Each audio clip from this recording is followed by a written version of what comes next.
should an unlimited number of churches be allowed to take over downtown buildings?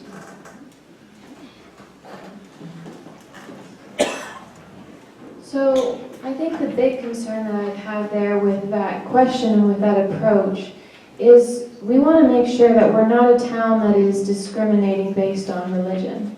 That's something that we are fundamentally opposed to as U.S. citizens. We believe that that is part of what makes up the fabric of America. And so as we have different buildings that come up, I mean, I don't foresee there being a bunch of churches that come and take over downtown. I don't think that that's what the community wants, and I don't think that's what's going to happen. But I do think that we need to make sure that we're very careful, that we don't think that we don't act in a way that we start discriminating against people for their religious beliefs. Thank you, Ms. Keller. I want downtown to be a place for taxable businesses. And I like the downtown that we have. I like that we have businesses where we shop. I like we have a place where we go to the movies. I like a place where I go to the bookstore. A place where I can have, many places where I can go have coffee or drinks with friends. That's what a viable downtown is in my world. And that's how I would like Moscow to stay. I think there are plenty of places for churches. And we have great churches in town. I don't think downtown is a spot for it.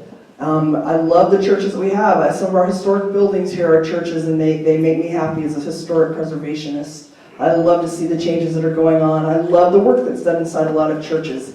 Not anti-church in any way, shape, or form. I think they have a valuable place in our communities. I just don't think they need to be downtown. Thank you, Ms. Laffin. I agree. I think that my sense of downtown is small retail businesses, places for eating, places for shopping, people gathering together.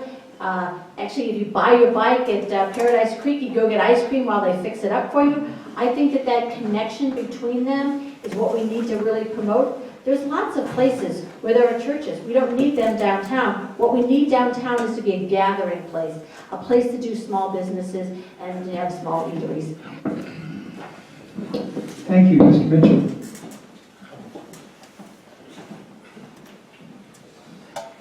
So I look back and think about this, and quite frankly, you know, I look at it and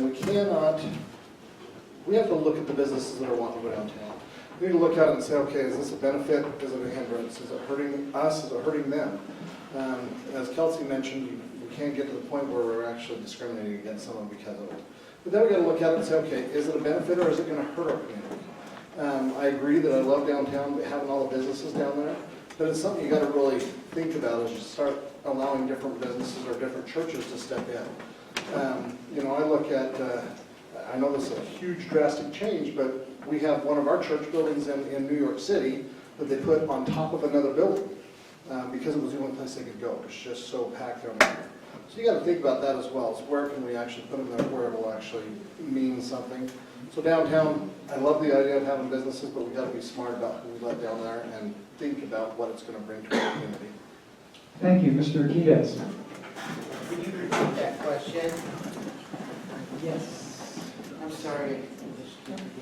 No, it's no problem at all. It's getting late in the evening, so let me see. I may need to be reminded myself.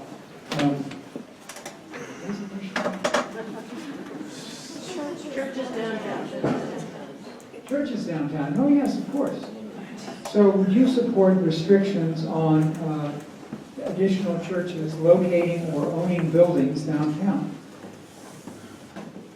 I don't think I would want all of downtown to be just pure churches. I think we do like the bike shops, we like the bagel shop, I like the breakfast club.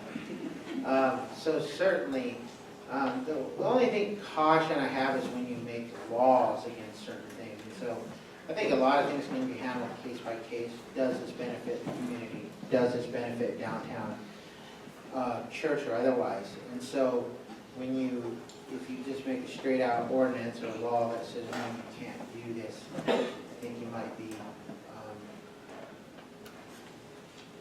just on thin ice there. And so I'm not afraid to say it. I mean, I think a lot of people are concerned about NSA and Christ Church, you know, taking over downtown. But I think if you just worry about them, then there's possibilities in the future of other people that you might not dislike like that the opportunities are now closed because we're got so concerned with this particular church or school. Thank you, Mrs. Ball. I think it's important to make a distinction between churches and educational institutions, because I think in reference to the decision we made to no longer allow them as conditionally permitted uses, sometimes those words are used interchangeably. And so I want to focus on educational institutions as part of the body that made that decision to no longer let them be permitted. And it was a really great opportunity. We talk about making data-driven decisions, and it's nice to hear people talk about the importance of that. I think having information really helps guide us, and it's not something we always have the opportunity to collect.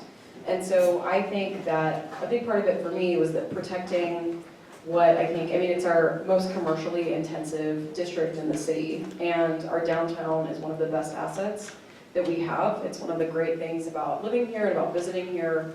And so I think that regardless of anything that is not commercial activity down in the downtown business core, I think is not a good idea for downtown. Okay, thank you. This